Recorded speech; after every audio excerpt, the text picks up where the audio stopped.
Iran ने जदों पाकिस्तान की टैरीटरी 'ਚ अटैक किया ड्रोन्स और मिसाइल्स के नाल तो उन्होंने कहा जी कि जेड़े दहशतगर्द फलानी तंजीम दे जिन्हों सऊदी अरेबिया सपोर्ट करता है उन्होंने ईरान दे विच जिहड़ा है वो हमले किए असी उन्होंने कैंप नूं उड़ा दिता है। पाकिस्तान ने उस तो भी पावरफुल अंदाज दे विच कीता है हमला तो ईरान दी एजेंसियां ने कहा कि जी 9 इको ही परिवार के जोड़े ईरानी भी नहीं सी मारे गए तो अमरीका जां यूके नूं अखां दिखाना चाहता सी कि भी जे तुसी ईरान ते भी हमला किया जे तो उन्हां दीयां प्रॉक्सीज ही कर रहे हैं हमास हिजबुल्ला जां दूसरे कबीले दे उत्ते कि फिर असी भी तैयार हैं साडे कोल स्टेट ऑफ द आर्ट हुण मिसाइलां ने असी डिलीवर कर सकते हैं। US ducks questions on reports Pakistan consulted Washington before striking back at Iran. जे पाकिस्तान दे उत्ते अटैक करके ईरान निकल जाता सुक्का बेशक जिवें मैं कहा भी दो पासे ही जिहड़े बेगुनाह मारे जाते हैं उन्हों का अफसोस है फिर तो तुसी इंडिया की दिलवदी देखो कित्थे ते कित्थे होना सी वो तो ऑलरेडी कहंदे ने जी कि असी पाकिस्तान ऑक्यूपाइड कश्मीर जिहड़ा आज़ाद कश्मीर है वो असी लै लैणे। After tit-for-tat missile strikes, Pakistan and Iran ministers hold telephonic talks, agree on closer cooperation on security issues. Positive development came after Pakistan conducted precision military strikes against what it called terrorist hideouts in Iran's Sistan Balochistan province that killed 9 people on Thursday.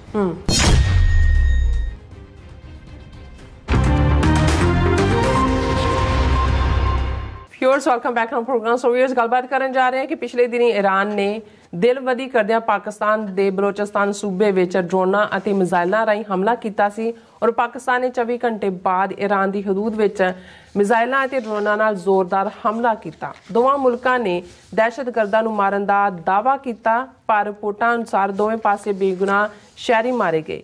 बेशक Iran दे हमले दे कारनां नूं समझना औखा है पर पाकिस्तान ने जवाबी कार्रवाई करके एक तीर नाल 2 निशाने फुंडे ने।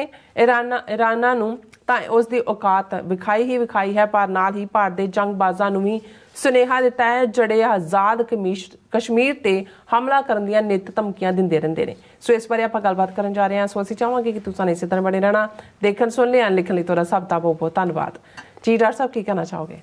देखो असी पिछले दिनों एक उदों तक अजे ईरान का पाकिस्तानी टैरीटरी दे विच मिसाइलां और ड्रोनां नाल हमला ये खबर सी। कल साडे वीर सुखविंदर सिंह और अमरवीर सिंह होरां ने अपनी डिस्कशन जिहड़ा सच्चो सच दे फॉर्मेट सी ये जिक्र भी किया कि पाकिस्तान ने किवें जवाबी कार्रवाई की और क्योंकि दोनों पासे जिहड़ियां किलिंग्स दियां खबरां ने वो उन्हां दियां न्यूज़ एजेंसीज राही ने। हालांकि दोनों मुल्कां ने ये दावा किया जिवें ईरान ने जदों पाकिस्तान की टैरीटरी 'ਚ अटैक किया ड्रोन्स और मिसाइल्स के नाल तो उन्होंने कहा जी कि जेड़े दहशतगर्द फलानी तंजीम दे जिन्हों सऊदी अरेबिया सपोर्ट करता है उन्होंने ईरान दे विच जिहड़ा है वो हमले किए असी उन्होंने कैंप नूं उड़ा दिता है। हालांकि जिहड़ी खबर पाकिस्तानी एजेंसियां राही आई वो सी कि उहदे च 2 बच्चियां मारियां गईयां 3 जख्मी हुईयां परिवार ही सी जिहदे घर ते डिग्गिया। तो जदों हुण पाकिस्तान ने उस तो भी पावरफुल अंदाज दे विच कीता है हमला तो ईरान दी एजेंसियां ने कहा कि जी 9 इको ही परिवार के जोड़े ईरानी भी नहीं सी मारे गए तो ये है। लेकिन पाकिस्तान ने दा भी ये दावा है कि जी उन्होंने जोड़े उन्होंने बलोच ग्रुप जोड़े ईरान ने जिन्होंने सेंचुरी दी हुई है रेफ्यूज दिता होया है जां उन्होंने टिकाणा दिता होया पाकिस्तान की टैरीटरी 'ਚ हमला करते हैं उन्होंने जोड़ा सबक सिखाया गया। हुण जिहड़ी गल असी अपने प्रोग्राम 'ਚ कीती सी और अज भी जदों असी इस घटनाक्रम नूं आलमोस्ट 3-4 दिन हो गए ने दोनों पासियां दी जिहड़े और मैं सुनन दी भी कोशिश की जिहड़े इस फील्ड के एक्सपर्ट ने ईरान एक्सपर्ट ने या ईरान पाकिस्तान एक्सपर्ट ने कि भी ईरान नूं की सुझी इस मौके दे उत्ते जदों कि सारा फोकस जिहड़ा है वो मिडल ईस्ट दे विच इजराइल दे उत्ते है ਕਿ ਇਜ਼ਰਾਈਲ ਜਿਹਨੇ ਗਾਜ਼ਾ ਦੇ ਵਿੱਚ 25,000 ਤੋਂ ਜ਼ਿਆਦਾ ਫਲਸਤੀਨੀ ਮਾਰ ਦਿੱਤੇ ਨੇ, 50,000 ਤੋਂ ਜ਼ਿਆਦਾ ਜ਼ਖਮੀ ਨੇ, ਆਲਮੋਸਟ 14 ਲੱਖ ਦੇ ਕਰੀਬ ਬੇਘਰੇ ਕੀਤੇ ਹੋਏ ਨੇ। ਔਰ ਉਸ ਸਭ ਦੇ ਚਲਦਿਆਂ ਜਦੋਂ ਕਿ ਅਮਰੀਕਾ ਵੱਲੋਂ ਵੀ ਜਾਂ UK ਵੱਲੋਂ ਮਿਲ ਕੇ ਹੂਤੀ ਰਿਬੈਲਸ ਦੇ ਉੱਤੇ ਵੀ ਅਟੈਕ ਹੁੰਦਾ ਹੈ ਕਿ ਜੀ ਤੁਸੀਂ ਸਮੁੰਦਰੀ ਜਹਾਜ਼ਾਂ 'ਤੇ ਹਮਲਾ ਕਰ ਰਹੇ ਹੋ, ਜਾਂ ਹਿਜ਼ਬੁੱਲਾ ਦੇ ਉੱਤੇ ਲਬਨਾਨ 'ਚ ਹੁੰਦਾ, ਔਰ ਹਿਜ਼ਬੁੱਲਾ ਨੂੰ ਵੀ, ਹੂਤੀਆਂ ਨੂੰ ਵੀ ਔਰ ਹਮਾਸ ਨੂੰ ਵੀ, ਤਿੰਨਾਂ ਨੂੰ ਹੀ ਈਰਾਨ ਸਪੋਰਟ ਕਰਦਾ ਹੈ। ਹੁਣ ਇੱਕ ਪਾਸੇ ਤਾਂ ਔਰ ਇੰਟਰਨੈਸ਼ਨਲ ਕੋਰਟ ਆਫ ਜਸਟਿਸ ਦੇ ਵਿੱਚ ਇਜ਼ਰਾਈਲ ਨੂੰ ਜੈਨੋਸਾਈਡ ਲਈ ਜ਼ਿੰਮੇਵਾਰ ਠਹਿਰਾਉਣ ਦਾ ਮੁਕੱਦਮਾ, ਜਿਸ ਨੂੰ ਭਾਵੇਂ ਸਾਊਥ ਅਫਰੀਕਾ ਨੇ ਲਿਆਂਦਾ, ਲੇਕਿਨ ਇਸ ਦੀ ਜਿਹੜੀ ਹੈ ਹਮਾਇਤ ਉਹ ਥਰਡ ਵਰਲਡ ਕੰਟਰੀਜ਼ ਵੱਲੋਂ ਵੀ ਔਰ ਦੂਸਰਿਆਂ ਵੱਲੋਂ ਵੀ, ਐਟਲੀਸਟ ਇਜ਼ਰਾਈਲ ਇੱਕ ਐਕਿਊਜ਼ਡ ਵਾਲੇ ਕਟਹਿਰੇ 'ਚ ਖੜਾ ਹੈ। ਬਿਲਕੁਲ, ਕਿ ਵੀ ਐਸੇ ਮੌਕੇ 'ਤੇ ਕੀ ਸੁਝਿਆ ਈਰਾਨ ਨੂੰ ਕਿ ਉਹਨੇ ਤਿੰਨੋਂ ਹੀ ਇਸਲਾਮਿਕ ਮੁਲਕਾਂ ਦੇ ਉੱਤੇ ਉਸਨੇ ਉਸੇ ਹੀ ਸ਼ਾਮ ਜਿਹੜੀ ਹੈ ਉਹ ਸੀਰੀਆ ਦੇ ਉੱਤੇ ਮਿਜ਼ਾਈਲਾਂ ਦਾਗੀਆਂ, ਇਰਾਕ ਦੇ ਵਿੱਚ ਕੀਤਾ, ਔਰ ਥਰਡ ਪਾਕਿਸਤਾਨ। ਚਲੋ ਇਰਾਕ ਤੇ ਸੀਰੀਆ ਇੱਥੇ ਕਹਿ ਕੇ ਜੀ ਉਹ ਮੋਸਾਦ ਦਾ ਹੈੱਡਕੁਆਟਰ ਹੈ ਤੇ ਉਹ ਫਲਾਣਾ ਇਜ਼ਰਾਈਲ ਦਾ, ਹਾਲਾਂਕਿ ਉੱਥੋਂ ਵੀ ਰਿਪੋਰਟਾਂ ਜਿਹੜੀਆਂ ਨੇ ਉਹ ਇਸ ਕਿਸਮ ਦੀਆਂ ਹੀ ਨੇ ਕਿ ਨਹੀਂ ਉੱਥੇ ਐਸਾ ਕੁਛ ਨਹੀਂ। ਉਹ ਵੀ ਮੰਨ ਲਓ ਕਿਉਂਕਿ ਸੀਰੀਆ ਵੀ ਵਾਰ ਟੌਰਨ ਹੈ, ਇਰਾਕ ਤਾਂ ਆਪਣਾ ਇਲਾਈ ਹੈ, ਉਹਨਾਂ ਦਾ ਸ਼ੀਆ ਮੁਲਕ ਹੈ, ਪਰ ਉਹਨੂੰ ਵੀ ਤੁਸੀਂ ਇਹ ਕਹੋ ਕਿ ਜੀ ਉਹ ਅਮਰੀਕਾ ਜਾਂ UK ਨੂੰ ਅੱਖਾਂ ਦਿਖਾਉਣਾ ਚਾਹੁੰਦਾ ਸੀ ਕਿ ਵੀ ਜੇ ਤੁਸੀਂ ਈਰਾਨ 'ਤੇ ਵੀ ਹਮਲਾ ਕੀਤਾ ਜੇ ਤਾਂ ਉਹਨਾਂ ਦੀਆਂ ਪ੍ਰੋਕਸੀਸ ਤਾਂ ਹੀ ਕਰ ਰਹੇ ਨੇ, ਹਮਾਸ, ਹਿਜ਼ਬੁੱਲਾ ਜਾਂ ਦੂਸਰੇ ਕਬੀਲੇ ਦੇ ਉੱਤੇ, ਕਿ ਫਿਰ ਅਸੀਂ ਵੀ ਤਿਆਰ ਹਾਂ, ਸਾਡੇ ਕੋਲ ਸਟੇਟ ਆਫ ਦਾ ਆਰਟ ਹੁਣ ਮਿਜ਼ਾਈਲਾਂ ਨੇ, ਅਸੀਂ ਡਿਲੀਵਰ ਕਰ ਸਕਦੇ ਹਾਂ ਫਲਾਣਾ, ਇਸ ਕਿਸਮ ਦਾ। ਹੁਣ ਪਾਕਿਸਤਾਨ ਜਿਹੜਾ ਨੇਬਰ ਹੈ, ਪਾਕਿਸਤਾਨ ਨਾਲ ਈਰਾਨ ਦਾ ਬਾਰਡਰ ਲੱਗਦਾ ਹੈ, ਇਹਦੇ 'ਚ ਵੀ ਕੋਈ ਸ਼ੱਕ ਨਹੀਂ ਹੈ ਕਿ ਬੇਸ਼ੱਕ ਈਰਾਨ ਦੇ ਉੱਤੇ 1979 ਤੋਂ ਬਾਅਦ ਜਦੋਂ ਉੱਥੇ ਇਸਲਾਮਿਕ ਰੈਵੋਲੂਸ਼ਨ ਆਇਤੁੱਲਾ ਖਮੀਨੀ ਲੈ ਕੇ ਆਇਆ, ਇੰਟਰਨੈਸ਼ਨਲ ਸੈਂਕਸ਼ਨਸ ਨੇ, ਪਰ ਪਾਕਿਸਤਾਨ ਨੇ ਵਕਤਨ ਬਾ ਵਕਤਨ, ਔਰ ਮੈਂ ਅੱਜ ਹੀ ਕਿਸੇ ਆਰਮੀ ਦੇ ਪਾਕਿਸਤਾਨ ਦੇ ਰਿਟਾਇਰਡ ਲੈਫਟੀਨੈਂਟ ਜਨਰਲ ਦਾ ਸੁਣ ਰਿਹਾ ਸੀ ਇੰਟਰਵਿਊ, ਉਹਨੇ ਕਿਹਾ ਕਿ ਜੀ ਜਦੋਂ ਇਰਾਕ ਈਰਾਨ ਜੰਗ ਹੋਈ, ਇਰਾਕ ਨੇ ਹਮਲਾ ਕੀਤਾ ਈਰਾਨ ਤੇ 8 ਸਾਲ ਉਹ ਜੰਗ ਚੱਲੀ, ਲੱਖਾਂ ਲੋਕ ਮਾਰੇ ਗਏ ਸੀ। ਉਹਨੇ ਕਿਹਾ ਜੀ ਅਸਲੇ ਦੀਆਂ ਭਰੀਆਂ ਹੋਈਆਂ ਰੇਲ ਗੱਡੀਆਂ, ਕੋਈ ਟਰੱਕ ਜਾਂ ਬੱਸਾਂ ਨਹੀਂ, ਅਸੀਂ ਈਰਾਨ ਭੇਜੀਆਂ ਹੋਈਆਂ ਨੇ।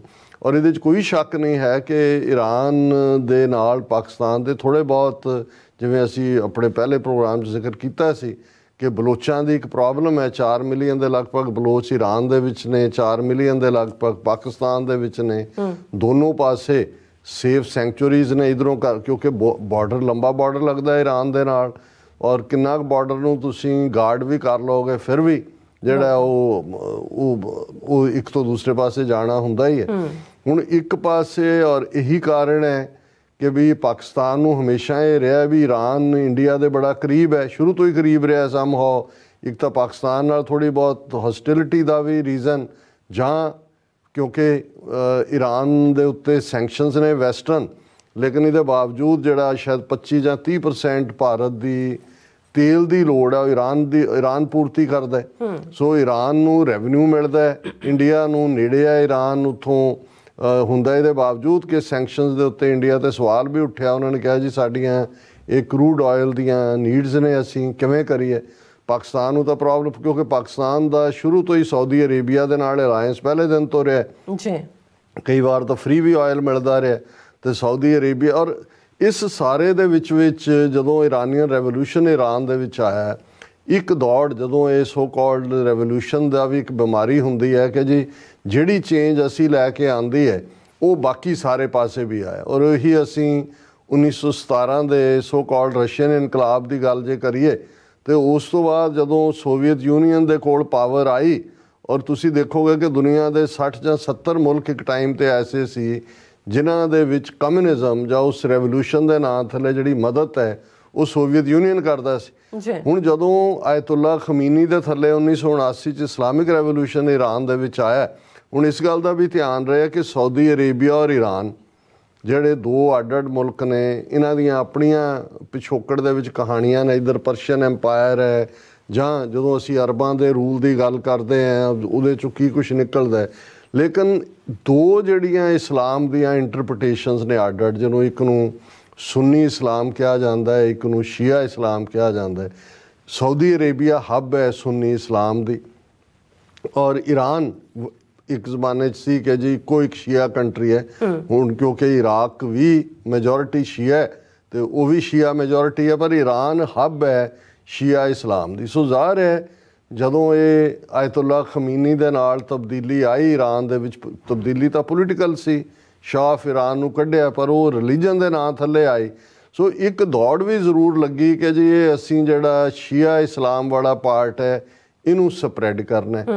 पाकिस्तान दे विच लगभग पाकिस्तान की 20 तो 25% आबादी जिहड़ी है शिया पॉपूलेशन है। सो ईरान ने भी पाकिस्तान च अपने कुछ उन्हां ग्रुपां नूं फाइनैंस करना शुरू किया जां दूजा किया, क्योंकि कल्ला पाकिस्तान ही नहीं, अफगानिस्तान जिहड़ा ट्रबल्ड स्पॉट है, क्योंकि 1979 का ही वो साल सी जदों सोवियत यूनीयन अफगानिस्तान दे विच आके बैठा।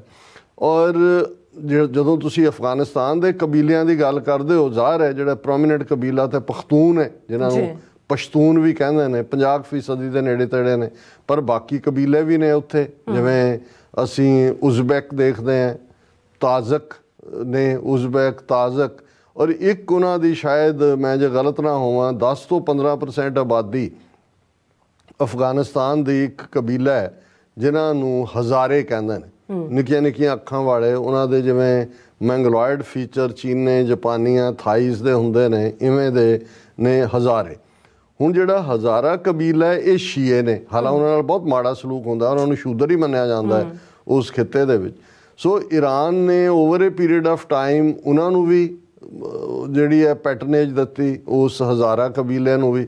ਹਜ਼ਾਰਾ ਕਬੀਲੇ ਵਾਲੇ ਪਾਕਿਸਤਾਨ 'ਚ ਵੀ ਨੇ, ਕਰਾਚੀ ਔਰ ਦੂਸਰੀਆਂ ਥਾਵਾਂ ਤੇ ਅਫਗਾਨਿਸਤਾਨ 'ਚ ਵੀ ਨੇ, ਤੇ ਜ਼ਾਹਰ ਹੈ ਸ਼ੀਆ ਇਸਲਾਮ ਹੈ। ਸੋ ਜਦੋਂ ਤੁਸੀਂ ਇਹ ਦੇਖਦੇ ਹੋ, ਤੇ ਜਦੋਂ ਸਾਊਦੀ ਅਰੇਬੀਆ ਨੇ ਆਪਣਾ ਕੰਮ ਸ਼ੁਰੂ ਕੀਤਾ ਕਿ ਭਾਈ ਅਸੀਂ ਇਸਲਾਮਿਕ ਝੰਡੇ ਨੂੰ ਫੈਲਾਉਣਾ, ਤੇ ਜ਼ਾਹਰ ਹੈ ਪਾਕਿਸਤਾਨ ਦੇ ਵਿੱਚ ਬਹੁਤ ਸਾਰੇ ਜਿਹੜੇ ਇਸਲਾਮਿਕ ਗਰੁੱਪ ਜਿਹੜੇ ਨੇ ਜਿਨ੍ਹਾਂ ਨੂੰ ਫਾਈਨੈਂਸ ਕੀਤਾ ਗਿਆ, ਪੈਸਾ ਸਾਊਦੀ ਅਰੇਬੀਆ ਤੋਂ ਆਇਆ।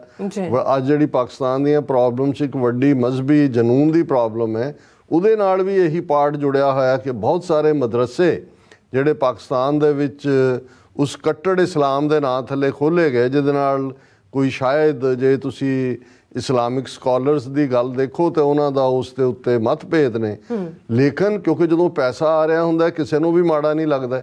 ਸੋ ਜਿਨ੍ਹਾਂ ਮੁਲਕਾਂ ਦੇ ਵਿੱਚ, ਔਰ ਇਹੀ ਵਰਤਾਰਾ ਅੱਜ ਅਸੀਂ ਭਾਰਤ ਦੇ ਵਿੱਚ ਵੀ ਦੇਖ ਰਹੇ ਹਾਂ ਕਿ ਇਹ, ਔਰ ਕਈ ਤਾਂ ਇਹਨੂੰ ਲਿਖਣ ਗਏ ਕਿ ਤਾਲਿਬਾਈਜੇਸ਼ਨ ਆਫ ਹਿੰਦੂਜ਼। ਹੁਣ ਅੱਜ ਜਿਹੜਾ ਇੰਡੀਅਨ ਸਟੇਟ ਦੀ ਫੰਡਿੰਗ ਜਾਂ ਓਵਰਆਲ RSS ਦੀ ਫੰਡਿੰਗ ਦੇ ਥੱਲੇ ਜਿਸ ਕਿਸਮ ਦੀ ਇਨਟੋਲਰੈਂਟ ਸੁਸਾਇਟੀ ਖੜੀ ਕੀਤੀ ਜਾ ਰਹੀ ਹੈ, ਉਹ ਬਜਰੰਗ ਦਲੀ ਕਿ ਪਤਾ ਨਹੀਂ ਕਿਹੜੇ ਤੇ ਫਲਾਣੇ ਸਭ ਵਾਇਲੈਂਟ ਕਿਸਮ ਦੇ ਲੋਕ, ਮਜ਼ਹਬ ਦਾ ਜਨੂਨ। ਔਰ ਦੂਸਰਾ ਇਹ ਵੀ ਇਵੇਂ ਹੀ ਹੁੰਦਾ ਜਿਵੇਂ ਕਿ ਤੁਸੀਂ ਇੱਕ ਉਸ ਸਾਰੇ ਨੂੰ, ਜਿਵੇਂ ਉਹ ਫਰੈਂਕਨਸਟਾਈਨ ਬਾਰੇ ਕਿਹਾ ਜਾਂਦਾ ਹੈ, ਉਹ ਜਿੰਨ ਹੈ, ਉਹਨੂੰ ਤੁਸੀਂ ਜਿਹੜੇ ਬੋਤਲ 'ਚ ਹੀ ਪਿਆ ਰਹੇ ਤਾਂ ਠੀਕ ਹੈ, ਇੱਕ ਵਾਰੀ ਨਿਕਲ ਆਏ ਫਰੈਂਕਨਸਟਾਈਨ ਤਾਂ ਉਹਨੂੰ ਫਿਰ ਤੁਸੀਂ ਕਾਬੂ ਨਹੀਂ, ਫਿਰ ਤਬਾਹੀ ਮਚਾਉਂਦਾ। ਅੱਜ ਉਹੀ ਚਾਹੀਦਾ ਤਾਂ ਇਹ ਸੀ ਕਿ ਭਾਈ ਹਿੰਦੂ ਤਵੀ ਜਾਂ ਜਿਹੜੇ ਵੀ ਉੱਥੇ ਕੋਈ ਫੇਅਰ ਇੰਡੀਅਨ ਪੈਟਰੀਓਟ ਨੇ, ਉਹ ਇਹ ਦੇਖਦੇ ਕਿ ਭਾਈ ਇਸ ਕਿਸਮ ਦੀ ਸਿਆਸਤ ਨੇ ਪਾਕਿਸਤਾਨ ਦਾ ਕੀ ਹਾਲ ਕਰ ਦਿੱਤਾ। 1979 ਤੋਂ ਪਹਿਲਾਂ ਦਾ ਪਾਕਿਸਤਾਨ ਔਰ ਅੱਜ ਦਾ ਪਾਕਿਸਤਾਨ 40 ਸਾਲ ਬਾਅਦ 45 ਸਾਲ ਬਾਅਦ ਆਲਟੂਗੈਦਰ ਡਿਫਰੈਂਟ ਹੈ। ਉਹਦੇ 'ਚ ਇੱਕ ਵੱਡਾ ਰੀਜ਼ਨ ਕਿ ਸਾਊਦੀ ਅਰੇਬੀਆ ਦਾ ਪੈਸਾ ਜਿਹੜਾ ਹੈ ਉਹ ਮਦਰਸਿਆਂ ਦੇ ਨਾਂ ਥੱਲੇ, ਫਿਰ ਉੱਥੋਂ ਉਸ ਕਿਸਮ ਦੀ ਕਲਾਸ ਪੈਦਾ ਹੋਈ ਜਿਨ੍ਹਾਂ ਨੂੰ ਤੁਸੀਂ 12-12 ਸਾਲਾਂ ਦੇ ਬੱਚਿਆਂ ਨੂੰ ਆਤਮਘਾਤੀ ਬੰਬਰ ਬਣਾ ਦਿਓ, ਇੱਧਰ ਬੰਬ ਹੋ ਗਿਆ, ਉੱਧਰ ਹੋ ਗਿਆ, ਬੱਚੇ ਮਾਰ ਦਿਓ, ਮਸੀਤਾਂ 'ਚ ਨਮਾਜ਼ ਪੜ੍ਹਦਿਆਂ ਨੂੰ ਮਾਰ ਦਿਓ, ਸੁੰਨੀ ਸ਼ੀਆ ਦੇ ਨਾਂ ਥੱਲੇ ਕਰ ਲਓ, ਕੋਈ ਹੋਰ ਕਰ ਲਓ। ਔਰ ਇੰਡੀਆ ਉਸ ਦੇ ਵਿੱਚ ਅੱਗੋਂ ਜੰਪ ਕਰਦਾ ਰਿਹਾ। ਔਰ ਇੰਡੀਆ ਔਰ ਈਰਾਨ ਦੀ ਰਿਲੇਸ਼ਨਸ਼ਿਪ ਕਿਉਂਕਿ ਬਹੁਤ, ਇੰਡੀਆ ਨੇ ਉਹਨਾਂ ਨੂੰ ਤੇ ਪਾਕਿਸਤਾਨ ਨੂੰ ਵੀ ਹਮੇਸ਼ਾ ਸੀ ਕਿ ਕੁਛ ਚੀਜ਼ਾਂ ਜਿਹੜਾ ਉਹ ਈਰਾਨ ਇੰਡੀਆ ਦੇ ਕਹਿਣ 'ਤੇ ਕਰਦਾ। ਔਰ ਸਾਡੇ ਕੋਲ ਕਿਉਂਕਿ ਵਕਤ ਦੀ ਸੀਮਾ ਹੁੰਦੀ ਹੈ, ਇਸ ਲਈ ਮੈਂ ਇਹਨੂੰ ਹੋਰ ਐਲੈਬੋਰੇਟ ਨਹੀਂ ਕਰਾਂਗਾ। ਹੁਣ ਜਦੋਂ ਇਹ ਵਾਕਿਆ ਹੁੰਦਾ ਕਿ ਵੀ, ਔਰ ਇਹ ਗੱਲ ਅੱਜ ਵੀ ਜਿਹੜੇ ਐਕਸਪਰਟ ਨੇ ਉਹ ਕਹਿੰਦੇ ਨੇ ਵੀ ਸਾਡੀ ਸਮਝ ਤੋਂ ਬਾਹਰ ਹੈ ਵੀ ਈਰਾਨ ਨੇ ਇੱਕ ਫਰੈਂਡਲੀ ਮੁਲਕ ਜਿਹੜਾ ਪਾਕਿਸਤਾਨ ਦੁੱਖ ਸੁੱਖ 'ਚ ਵੀ ਨਾਲ ਖਲੋਤਾ ਉੱਥੇ। ਔਰ ਜੇ ਆਰਮੀ ਪਾਵਰ ਦੇ ਤੌਰ ਤੇ ਦੇਖਿਆ ਜਾਏ ਤਾਂ ਈਰਾਨ ਕੋਈ ਮੈਚ ਨਹੀਂ ਹੈ ਪਾਕਿਸਤਾਨ ਦਾ। ਪਾਕਿਸਤਾਨ ਦੀ ਵਾਰ ਹਾਰਡਨਡ ਆਰਮੀ ਵੀ ਹੈ, ਨਿਊਕਲੀਅਰ ਪਾਵਰ ਵੀ ਹੈ, ਮਿਸਾਈਲ ਡਿਲੀਵਰੀ ਸਿਸਟਮ ਵੀ ਹੈ। ਜੇ ਤੁਸੀਂ ਜੰਗੀ ਤਾਕਤਾਂ ਦਾ ਵੀ, ਇਹ ਵੀ ਇੱਕ ਰੀਜ਼ਨ ਹੈ। ਹੁਣ ਇੰਡੀਆ ਜੇ ਧਮਕੀਆਂ ਦਿੰਦਾ ਹੈ ਕਿ ਜੀ ਅਸੀਂ ਆਜ਼ਾਦ ਕਸ਼ਮੀਰ ਦੇ ਲੈ ਲਾਂਗੇ, ਜਦੋਂ ਮਰਜ਼ੀ ਅਸੀਂ ਲੈ ਲਈਏ, ਦੂਜਾ ਉਹ ਇਸ ਲਈ ਰੁਕਿਆ ਹੋਇਆ ਵੀ ਉਹਨੂੰ ਪਤਾ ਵੀ ਨਿਊਕਲੀਅਰ ਪਾਵਰ ਹੈ ਪਾਕਿਸਤਾਨ। ਅਦਰਵਾਈਜ਼ ਕੋਈ ਇੰਡੀਆ ਨੂੰ ਰੋਕ ਨਹੀਂ ਸੀ ਸਕਦਾ ਮਿਲੀਟੈਰਲੀ, ਏਅਰ ਫੋਰਸ ਵਾਈਜ਼, ਅਦਰਵਾਈਜ਼ 4 ਗੁਣਾ 5 ਗੁਣਾ ਵੱਡੀ ਪਾਵਰ ਹੈ ਇੰਡੀਆ, ਆਬਾਦੀ ਵੀ ਉਹਨਾਂ ਦੀ ਉਨੀ ਹੈ। ਲੇਕਿਨ ਈਰਾਨ ਨੂੰ ਕੀ ਸੁੱਝੀ ਕਿ ਵੀ ਉਸ ਨੇ ਪਾਕਿਸਤਾਨ ਨੂੰ ਟਾਰਗੇਟ ਕੀਤਾ। ਇਹ ਇੱਕ ਵੱਖਰਾ ਸਵਾਲ ਰਹੇਗਾ ਆਉਣ ਵਾਲੇ ਪੀਰੀਅਡ। ਹੁਣ ਸਵਾਲ ਸੀ ਅਗਲੇ 24 ਘੰਟੇ 'ਚ ਪਾਕਿਸਤਾਨ ਕੀ ਕਰੇ। ਇੱਕ ਤਾਂ ਪਾਕਿਸਤਾਨ ਨੇ ਫੌਰਨ ਡਿਪਲੋਮੈਟਿਕਲੀ ਕੀਤਾ ਕਿ ਆਪਣੇ ਐਂਬੈਸਡਰ ਨੂੰ ਵਾਪਸ ਸੱਦ ਲਿਆ। ਈਰਾਨ ਦਾ ਗਿਆ ਹੋਇਆ ਸੀ ਵਾਪਸ, ਉਹਨੂੰ ਕਿਹਾ ਜੀ ਜਨਾਬੇ ਆਲਾ ਤਸ਼ਰੀਫ ਦਾ ਟੋਕਰਾ ਉੱਥੇ ਹੀ ਰੱਖੋ, ਇੱਥੇ ਵਾਪਸ ਆਉਣ ਦੀ ਲੋੜ ਨਹੀਂ ਹੈ। ਇੱਕ ਤਾਂ ਉਹਨਾਂ ਨੇ ਡਿਪਲੋਮੈਟਿਕ ਸਨੱਬ ਤਾਂ ਪਹਿਲਾਂ ਹੀ ਦਿੱਤਾ। ਹੁਣ ਪਾਕਿਸਤਾਨ ਦੇ ਉੱਤੇ ਪ੍ਰੈਸ਼ਰ ਵੀ ਸੀ, ਕਿਹਦਾ ਸੀ। ਅੱਜ ਅਮਰੀਕਾ ਦੇ ਵੀ ਇਹ ਹੋਇਆ ਕਿ ਜੀ ਅਮਰੀਕਾ ਨੇ ਕੀ ਕਿਹਾ ਕਿ ਨੇ US ducks questions on reports Pakistan consulted Washington before striking back at Iran, ਕਿ ਵੀ ਅਮਰੀਕਾ ਨੇ ਸਲਾਹ ਦਿੱਤੀ ਕਿ ਨਹੀਂ ਦਿੱਤੀ। ਲੇਕਿਨ ਨਾ ਦਿੱਤੀ ਵੀ ਹੋਏ ਵੀ ਨਾ ਸਟ੍ਰਾਈਕ ਬੈਕ ਕਰੋ, ਤੇ ਪਾਕਿਸਤਾਨ ਦੀ ਵੀ ਇਹ ਪ੍ਰੈਸਟੀਜ ਦਾ ਸਵਾਲ ਸੀ ਜੇ ਪਾਕਿਸਤਾਨ ਸਟ੍ਰਾਈਕ ਬੈਕ ਨਾ ਕਰਦਾ। ਹਾਲਾਂਕਿ ਕੁਛ ਉਹਨਾਂ ਦੇ ਡਿਪਲੋਮੈਟਿਕ ਕਹਿ ਰਹੇ ਸੀ ਕਿ ਜੀ ਇਹਨੂੰ ਡਿਪਲੋਮੈਟਿਕਲੀ ਹੈਂਡਲ ਕੀਤਾ ਜਾਏ, ਪਰ ਗੱਲ ਇਹ ਨਹੀਂ ਹੈ। ਪੰਜਾਬੀ ਦਾ ਸਾਡੇ ਇੱਕ ਅਖਾਣ ਹੈ ਵੀ ਆਖਾਂ ਧੀ ਨੂੰ ਸੁਣਾਵਾਂ ਨੂੰਹ ਨੂੰ, ਸਮਝਾਵਾਂ ਨਹੀਂ ਸੁਣਾਵਾਂ ਨੂੰਹ ਨੂੰ। ਹਾਂਜੀ, ਹੁਣ ਜੇ ਪਾਕਿਸਤਾਨ ਦੇ ਉੱਤੇ ਅਟੈਕ ਕਰਕੇ ਈਰਾਨ ਨਿਕਲ ਜਾਂਦਾ ਸੁੱਕਾ, ਬੇਸ਼ੱਕ ਜਿਵੇਂ ਮੈਂ ਕਿਹਾ ਵੀ ਦੋਵੇਂ ਪਾਸੇ ਹੀ ਜਿਹੜੇ ਬੇਗੁਨਾਹ ਮਾਰੇ ਜਾਂਦੇ ਨੇ ਉਹਨਾਂ ਦਾ ਅਫਸੋਸ ਹੈ, ਫਿਰ ਤਾਂ ਤੁਸੀਂ ਇੰਡੀਆ ਦੀ ਦਿਲਵਦੀ ਦੇਖੋ ਕਿੱਥੇ ਤੇ ਕਿੱਥੇ ਹੋਣਾ ਸੀ। ਉਹ ਤਾਂ ਆਲਰੇਡੀ ਕਹਿੰਦੇ ਨੇ ਜੀ ਕਿ ਅਸੀਂ ਪਾਕਿਸਤਾਨ ਆਕੂਪਾਈਡ ਕਸ਼ਮੀਰ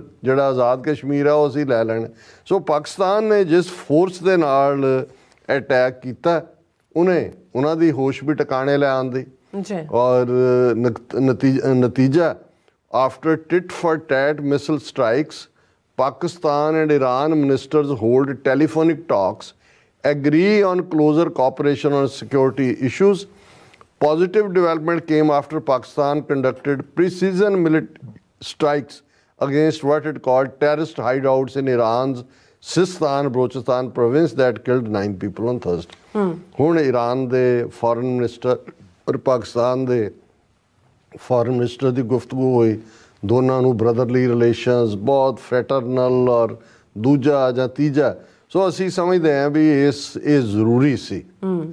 ਇਹਦੇ ਨਾਲ ਈਰਾਨ ਦਾ ਤਾਂ ਚਲੋ ਦਿਮਾਗ ਟਿਕਾਣੇ ਆਇਆ ਹੀ ਆਇਆ। ਹਾਲਾਂਕਿ ਹੋਏਗਾ ਵੀ ਇਹ ਹੋ ਸਕਦਾ ਹੈ ਈਰਾਨ ਦੇ ਮੇਨ ਪਾਲਿਸੀ ਮੇਕਰਸ ਦਾ ਇਹ ਡਿਸੀਜਨ ਨਾ ਹੋਏ। ਅੱਜ ਕੱਲ੍ਹ ਜਿਹੜੀ ਰੈਵੋਲੂਸ਼ਨਰੀ ਗਾਰਡਸ ਦਾ ਜ਼ਿਕਰ ਹੁੰਦਾ, ਉਹਨਾਂ ਦੇ ਜਿਹੜੇ ਬੜੇ ਦਿਲਵਦੀ ਵਾਲੇ, ਉਹਨਾਂ ਦੇ ਜਾਂਬਾਜ਼ ਜਿਹੜੇ ਯੋਧੇ ਜਿਹਨਾਂ ਨੂੰ ਕਹਿੰਦੇ ਨੇ, ਸ਼ਾਇਦ ਉਹਨਾਂ 'ਚੋਂ ਕਿਸੇ ਦਾ ਜਿਹੜਾ ਉਹ ਦਿਮਾਗ 7ਵੇਂ ਅਸਮਾਨ 'ਤੇ ਹੋਏ, ਉਹਨੇ ਆਪਣੇ ਲੈਵਲ ਦੇ ਉੱਤੇ ਕੋਈ ਐਸਾ ਡਿਸੀਜਨ ਲੈ ਲਿਆ ਹੋਏ।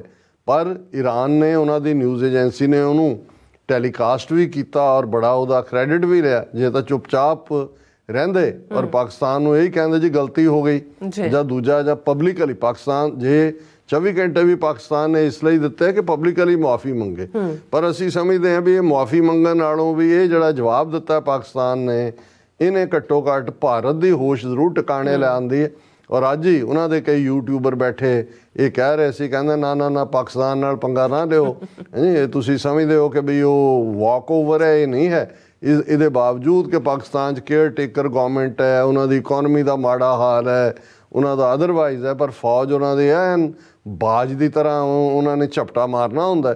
ਔਰ ਉਹਨਾਂ ਨੇ ਉਹ ਜਦੋਂ ਬਾਲਾਕੋਟ ਇੰਡੀਆ ਨੇ ਕੀਤਾ ਸੀ ਉਦੋਂ ਵੀ ਵਿਦਨ 24 ਆਵਰਸ ਜਵਾਬ ਦਿੱਤਾ ਸੀ, ਈਰਾਨ ਨੂੰ ਵੀ ਜਵਾਬ ਦਿੱਤਾ। ਸੋ ਅਸੀਂ ਸਮਝਦੇ ਹਾਂ ਵੀ ਧੀ ਨੂੰ ਤਾਂ ਗੱਲ ਸਮਝ ਆਈ ਕਿ ਨਹੀਂ ਆਈ, ਨੋ ਨੂੰ ਸਮਝ ਆ ਗਈ ਹੈ।